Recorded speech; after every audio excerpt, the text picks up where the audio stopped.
Did you know that your morning habits might be distancing you from God?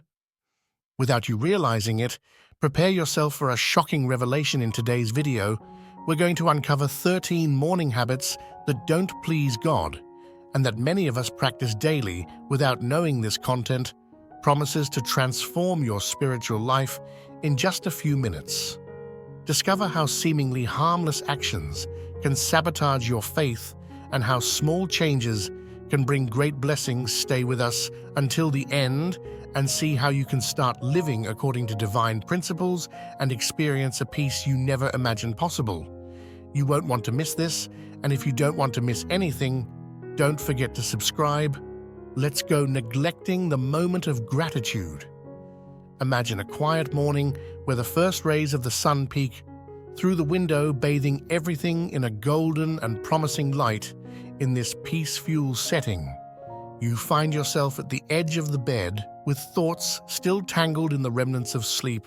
A choice must be made, one that sets the tone for your day: to take a moment to give thanks or to dive directly into the demands of the day. Here, my friend, lies a divine opportunity often neglected. Give thanks to the Lord, for He is good. His love endures forever. Psalm 10:71.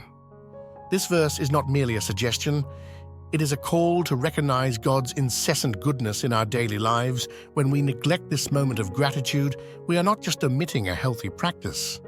We are forgetting to acknowledge the one who is the source of all goodness and mercy.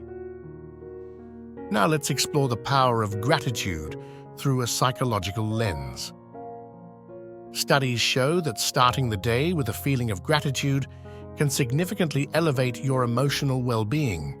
This activates parts of the brain as associated with pleasure and reward, not unlike feeling a comforting warmth spreading within on a cold day.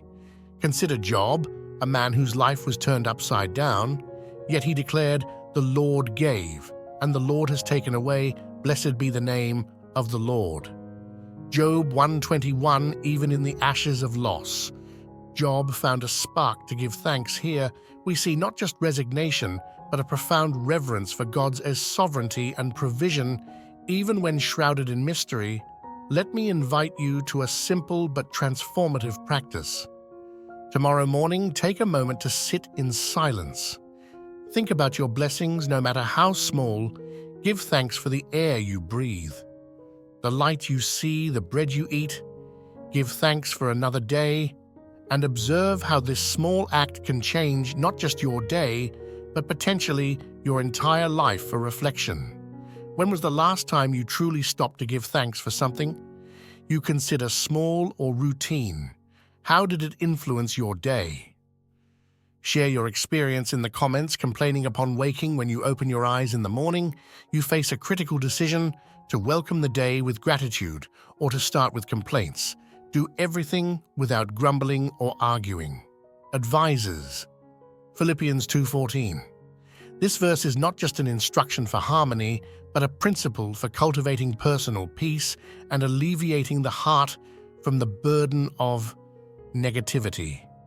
Those first words or thoughts have the power to shape our state of mind and influence our interactions with others. Psychology confirms that starting the day with a negative attitude can harm not only our mood, but also our mental health and efficiency. Throughout the day, imagine a scenario where each morning begins not with laments, but with a recognition of the new opportunities. Each day brings. This simple act of choice has the potential to completely transform our daily experience, elevating our interactions with others. Share your reflections in the comments.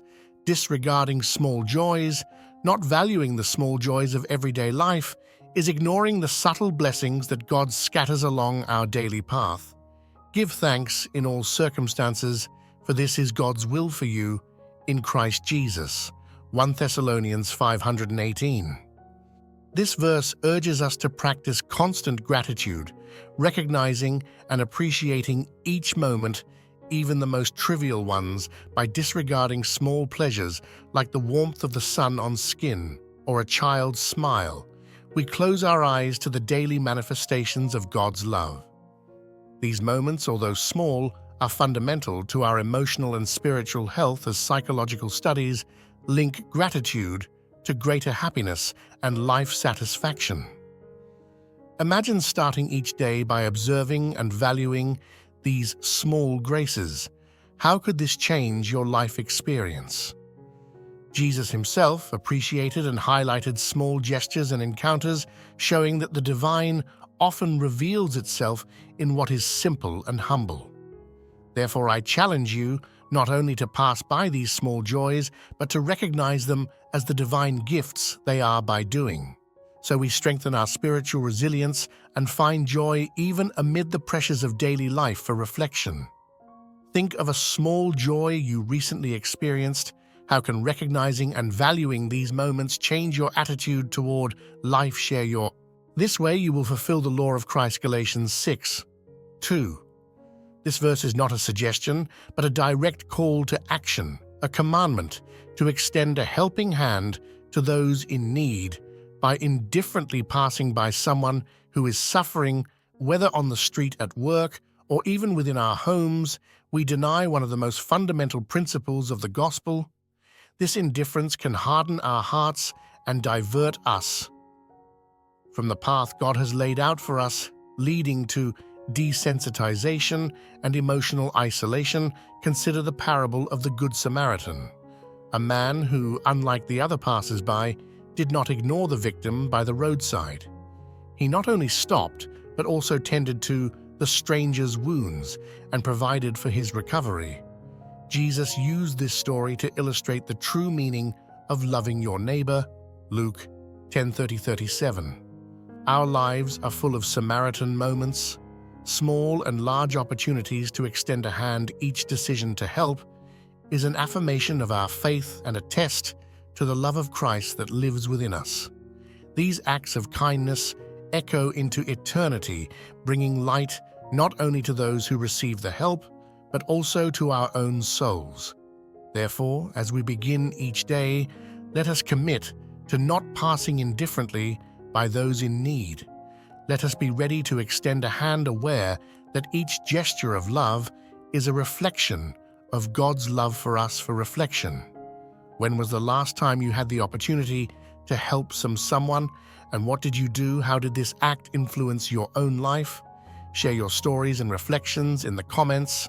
Procrastinating commitments or prayers, procrastinating our responsibilities or moments of communion with God is a violation of the principle found in Proverbs 13:4. The soul of the sluggard craves and gets nothing, while the soul of the diligent is richly supplied. When we delay commitments or prayers, we not only disrespect our own time and that of others, but also fail to cultivate the discipline that strengthens our faith and reduces our stress and anxiety. Imagine yourself as a farmer who looks at the field and decides to postpone the sowing. As days go by, the seeds remain in their sack, never finding the fertile soil. The result, a lost harvest, not for lack of resources, but for lack of action. Similarly, every moment of procrastination is a lost fertile ground where we could have cultivated something valuable. This habit of delaying can be especially detrimental when it comes to our spiritual life. The moment of prayer is an opportunity to realign with God, a chance to lay down our anxieties and receive His peace. Cast all your anxiety on Him because He cares for you. 1 Peter 5:7. Ignoring these moments is ignoring the care that God is ready to offer. Therefore, let us begin each day not with the hesitation of procrastination, but with the resolution to act. Let each commitment and each moment of prayer be seen not as a burden, but as a precious opportunity for growth and communion with the Creator. For reflection, how has procrastination impacted your spiritual and daily life? What changes can you make to combat this habit and live a more diligent and intentional life? Share your reflections in the comments. Speaking ill of others. Speaking ill of others is a poison that, once released, spreads quickly, destroying relationships and poisoning environments, as warned in Ephesians 4:29. Do not let any UNH wholesome talk come out of your mouths, but only what is helpful for building others up according to their needs, that it may benefit those who listen. Starting the day with gossip or criticism not only corrupts our own heart, but also devalues those around us. Imagine a morning where instead of words of encouragement, you choose to spread malicious comments. Each negative word is like a stone thrown into a tranquil lake. Virtue of patience is most needed and paradoxically often hardest to practice psychologically.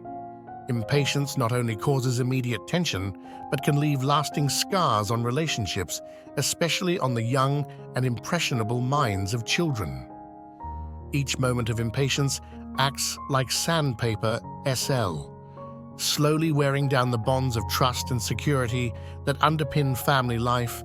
Therefore, let each parent, sibling, or relative remember to take a deep breath on hectic moors, seeking the patience that comes from God.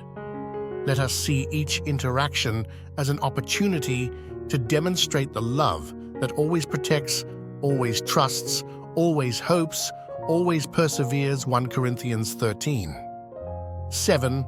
For reflection. How has patience, or the lack thereof, shaped your family relationships? Is there a recent situation where patience could have transformed a conflict into a moment of growth?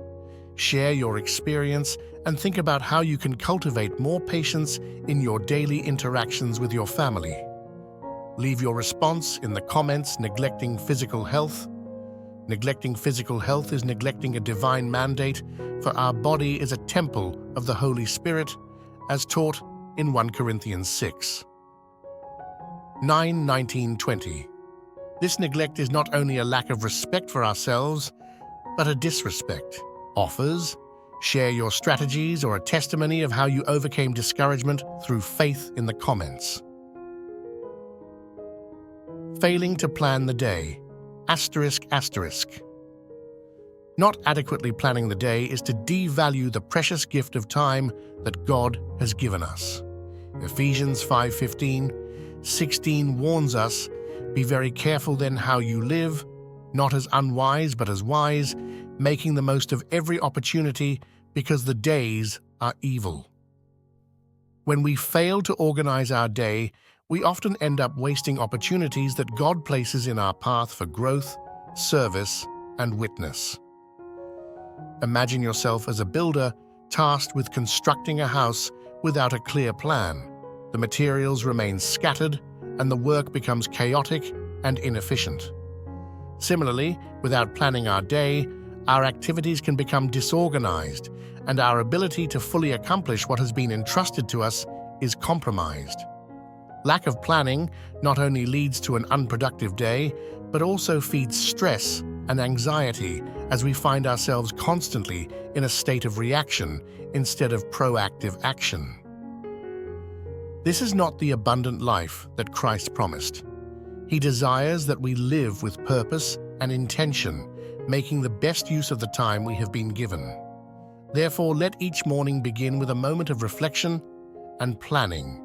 Let us ask God for wisdom to order our priorities for the day and strength to accomplish each task. Let our planning not just be an exercise in organization, but an expression of our faith and an act of obedience to the divine call to live wisely and intentionally. For reflection. How could more intentional planning transform your day and increase your effectiveness in serving God and others?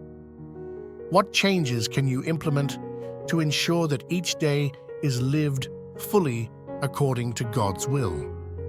Share your thoughts and commitments in the comments. Superficiality in relationships. Asterisk. Superficial relationships directly contradict Christ's command. "My command is this: love each other as I have loved you." John 15:12. When we choose superficiality over depth in our relationships, we not only deny Christ's command, but also the possibility of experiencing and sharing the love He exemplified. Imagine a tree with shallow and fragile roots. It may appear strong at first glance, but it lacks the necessary foundation to withstand storms. Similarly, superficial relationships may seem sufficient in calm times, but fail to provide support and comfort when most needed. This superficiality can lead to loneliness and isolation, preventing us from achieving the true fellowship that reflects the intimate and transformative relationship God desires to have with us. Moreover, from a psychological perspective, investing in deep relationships is directly linked to our emotional and spiritual well-being. Studies show that meaningful relationships increase our resilience against stress and improve our overall health. Therefore, let us view each interaction as a divine opportunity to plant seeds of deep and lasting love. Let us not settle for the superficiality that the world often offers, but seek to cultivate relationships that reflect the unconditional love of Christ, who knows and loves each of us deeply. For reflection, how can you cultivate greater depth in your relationships to truly reflect Christ's love? Is there a relationship in your life that needs more attention and care to grow in depth and meaning?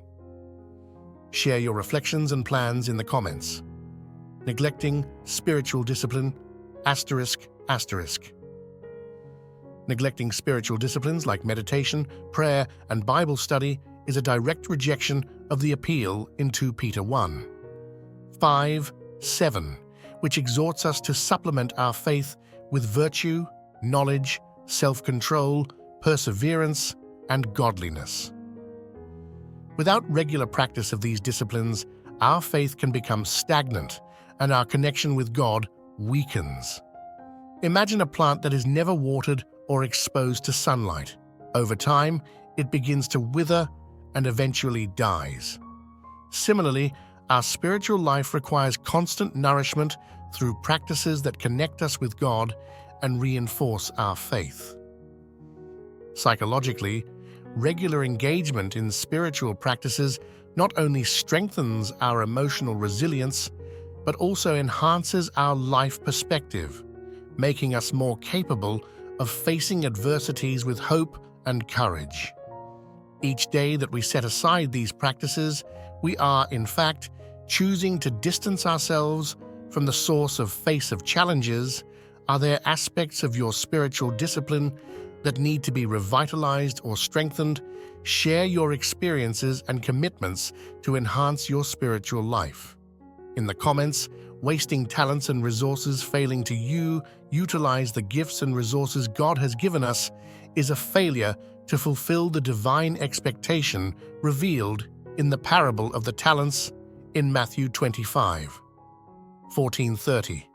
This parable is not just a story, it is a command to act with responsibility and purpose. Wasting our talents and resources not only dishonors